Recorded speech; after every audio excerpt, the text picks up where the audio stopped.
The cabin doors had just closed when the commotion began in row 14. A young black woman, no older than 22, stood frozen in the aisle, clutching her designer bag, her boarding pass trembling in her hand.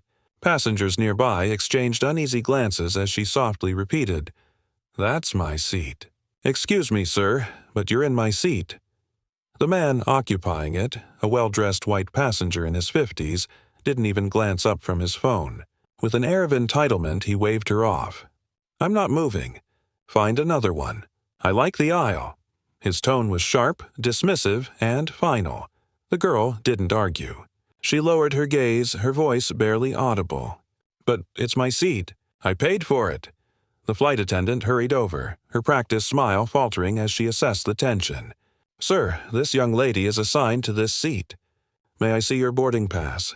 "I don't care what's on her pass," he snapped, finally looking up, his face flushed with irritation. "I've flown for 30 years. I always sit aisle. She can sit in the middle or move to the back."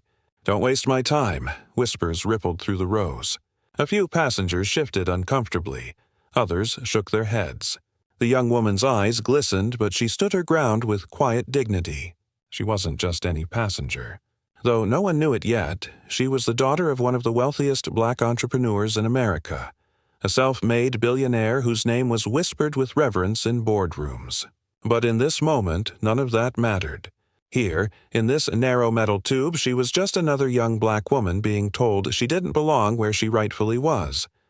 The attendant tried again, her voice firmer now. "Sir, you'll need to return to your assigned seat. Otherwise, we can't depart."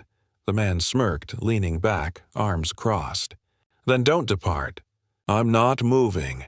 Gasps scattered like sparks through the cabin. One passenger, a middle-aged woman across the aisle, finally spoke up. "She has the ticket." "That's her seat. You're embarrassing yourself." But before the situation could escalate further, the young woman did something no one expected. She smiled faintly and whispered, "It's okay. I'll stand." She turned as if ready to walk away. The silence was deafening. Then, from the back, a deep voice called out, "No, it's not okay." Heads turned as a man in business attire stood up, his tall frame commanding attention. "She deserves her seat. Give it to her, or we're not going anywhere." That simple declaration lit a spark. One by one, passengers began voicing their support. "She's right. Let her sit. This isn't fair." Even a teenager near the window shouted, "Respect her." The white passenger shifted uncomfortably, his arrogance cracking under the weight of dozens of eyes burning into him. He sneered, but his confidence faltered. And then the unexpected happened. The captain's voice echoed through the intercom, calm but firm. "Ladies and gentlemen, this aircraft will not be departing until all passengers are seated according to their boarding passes. We will not tolerate discrimination or disrespect." The man's face turned crimson. Realizing he was outnumbered and out of options, he finally stood, muttering curses under his breath, and stormed down the aisle toward the back.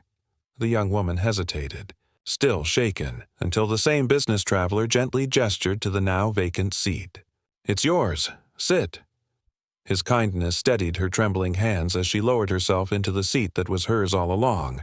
But the climax wasn't in her taking her rightful place. It came moments later when the captain himself emerged from the cockpit, walking down the aisle until he reached her row. He knelt slightly, his eyes meeting hers. "Miss, on behalf of this crew, I want you to know. You belong here. Always." Her throat tightened, her chest swelling with emotion. For once, the plane wasn't filled with the hum of engines, but with something heavier, an unspoken recognition that humanity mattered more than pride, wealth, or power. And in that suspended silence, passengers didn't just witness a seat reclaimed, they witnessed compassion taking flight.